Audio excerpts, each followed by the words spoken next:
right. Welcome to meeting 10, and it's April 15th, chapter 10 for Animal Farm. So there we go. Okay. And years have passed since the days of Boxer and Snowball and the rebellion, the Battle of the Cowshed, the Battle of the Windmill, and so on and so forth, the amendments to the commandments, the multiple changes that have led to where this farm is at now.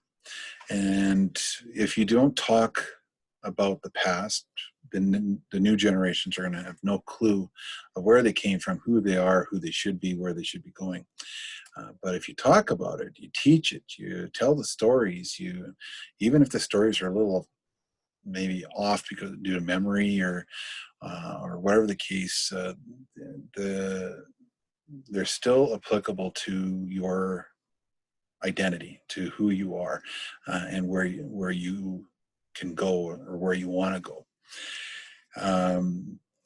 Napoleon has been, and his buddy Squealer have been dictating everything on the farm. So whatever's been taught by them, the new generations have been following the ways of animalism, or of what animalism is now compared to what it was originally, as set up by Old Major and Snowball. So the animalism at the beginning of the novel is not the same animalism as it was in the middle of the novel, and it's certainly nowhere near what it is at the end of the novel. The older animals are getting close to retirement, but remember, we've had a redefinition of retirement, so they're really not going to have the retirement that they were dreaming of, like a little patch of land off in the corner where they can just go about their day and not worry about working the fields or anything like that. They can just relax and enjoy the remaining years of their lives. The farm rebounded from the Battle of the Windmill. It was probably even more prosperous than it was before, but at what cost? What cost? That's the big thing. And we have a two-class system now, where the pigs are starting to look more and more like the humans, and they dress like them. They're walking on their hind legs now, so when the humans and the pigs meet with each other, you can't tell one from another. And so that prompts some changes to the commandments for one last time, and we'll get to that in a sec. I do want to go touch on Benjamin. He is a pacifist. He saw all the changes going on. He's one of the oldest animals on the farm. Actually, he is the oldest animal on the farm. So he's seen the ups and downs of what life was like during Jones's reign, what it was like when Old Major was leading the farm, when Snowball and Napoleon were kind of sharing the duties. Snowball was aiming for a better farm where there's a little more balance, equality on the farm, but then he's exiled. Benjamin didn't speak up at that time. Napoleon takes over. He makes changes to the commandments. Benjamin does not speak up. He lets things go and just goes along with it. But then when Boxer was being taken away in the horse slaughter van, then he speaks up. He says, "Can't you read it? They're taking you to the knackers." Unfortunately, the animals are oblivious to this. They don't have a clue. The ones that did have an idea did try to get Boxer out there, but Boxer was too weak, and he tragically perished. But Napoleon used that death to turn him into a martyr and use him as a tool to keep everybody in line.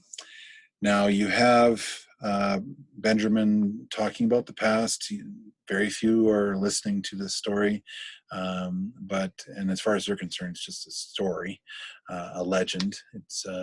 There's no proof that this actually happened because they haven't been talking about it.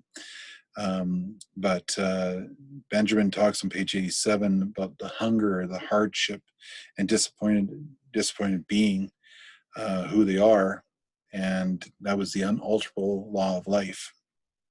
But the main thing was that the animals as a whole did not give up hope. They always hope for the best, and they'd rather have hope than freedom.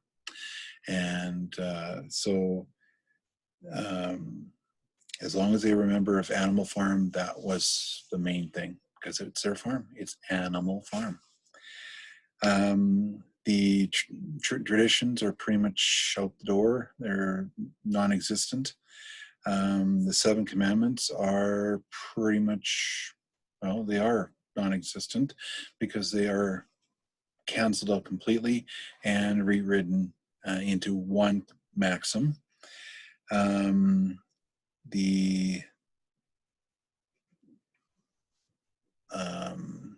Old Major talked about all animals are equal. That's no longer the case. All animals are equal, but some are more equal than others is one of the changes that takes place. And we also get, instead of 4 legs good and 2 legs bad, the sheep are bleeding out 4 legs good, 2 legs better. Okay, and they have 4 legs, and they're bleeding this out, but they're none the wiser. They're just, whatever Napoleon says, they go along with it. So let's take you to notes for one last time. And so there, okay, legend versus myth and versus reality, 2-class system, hope over freedom, and transformation, years have passed.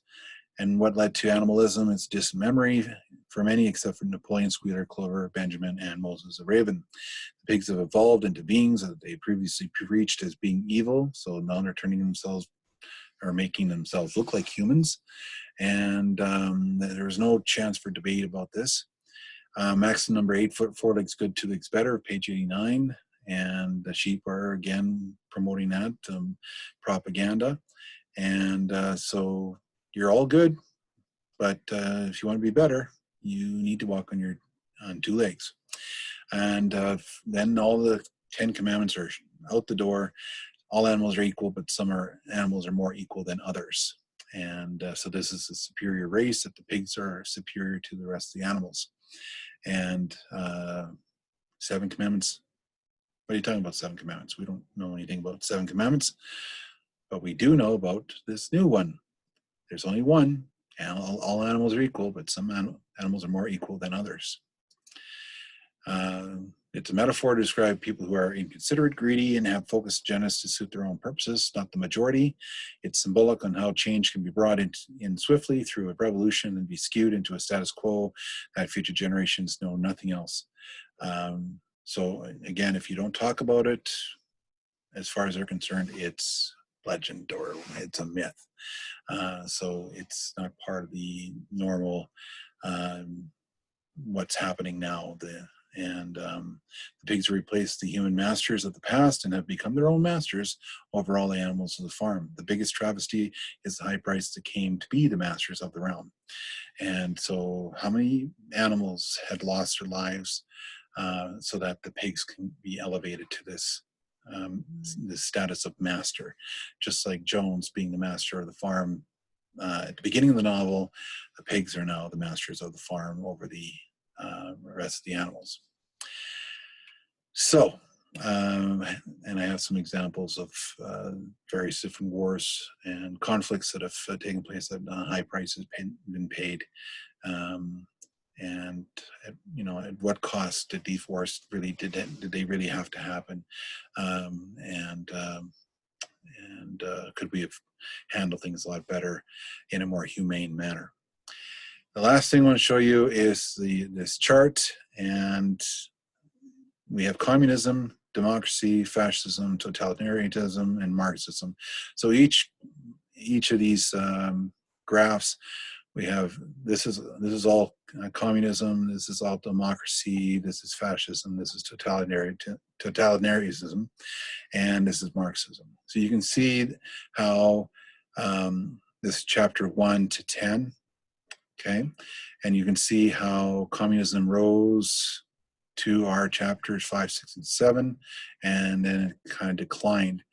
And in comparison, democracy was right up there, and it totally was non-existent by the end of chapters 7, 8, 9.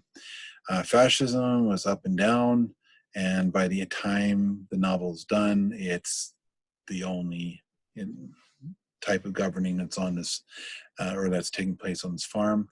Totalitarianism slowly grew as Napoleon had more or gained more power throughout the novel, and especially by the end, he is the only leader, especially after the election that took place, the one-party system that they have.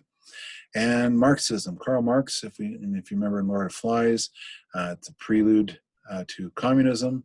It started up really high and eventually just faded away, and very eerily similar to the way democracy faded away as well. So this gives you kind of a snapshot of what life was like on Animal Farm.